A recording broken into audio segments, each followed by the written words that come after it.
Good morning from the heart of South America. Brazil's political landscape is facing a seismic shift this Thursday, April 16, 2026, as institutional friction between the judiciary and the legislative reaches a boiling point. The morning began with a major strike against white-collar crime. The federal police have arrested Paulo Henrique Costa, the former president of the Bank of Brasilia, known as BRB. This is the fourth phase of Operation Compliance Zero, an investigation into a massive corruption scheme involving Banco Master. Investigators allege that Costa bypassed strict governance protocols to facilitate multi-billion-dollar deals without any financial backing.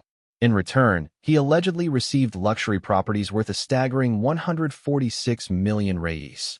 That's over $25 million, located in prime areas of Brasilia and São Paulo.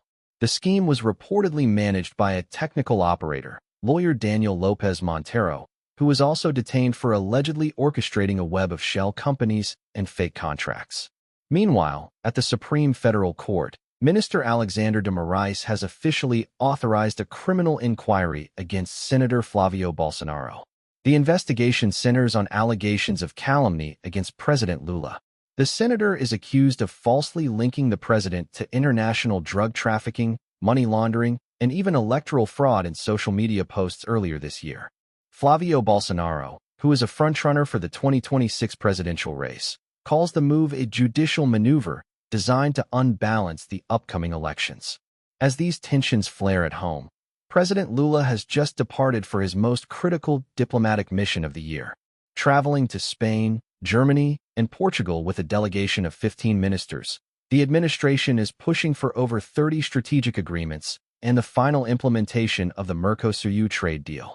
On the economic front, the numbers are in, and they suggest a moderate rhythm for the Brazilian giant. The central bank just released the IBCBR for February, the widely watched proxy for GDP. The economy grew by 0.6%, slightly beating market expectations of 0.5%. While the industrial sector led the way with a robust 1.18% jump, there's growing concern about the services sector, which only expanded by 0.29%.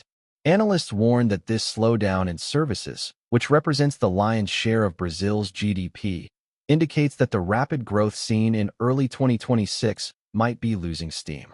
But the real debate is happening over the 2027 budget guidelines. The government just proposed a 0.5% primary surplus target, aiming for a 73 billion real positive result. However, market experts are calling these figures unreal and lacking credibility. The plan relies on keeping 57 billion reais of judicial debts, or precatórios, outside the main fiscal target. Without this accounting shift, the surplus would practically vanish. Furthermore, while the government projects a 2.56% growth for 2027, the financial market is much more cautious, betting on a lower 1.8% expansion.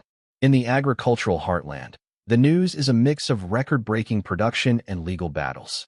The soy industry has hit a historic crushing record of over 62 million tons, showcasing Brazil's industrial resilience. However, the National Agriculture Confederation is suing in the Supreme Court to block new rules that cut off credit to farmers based on satellite deforestation data, arguing it violates the presumption of innocence.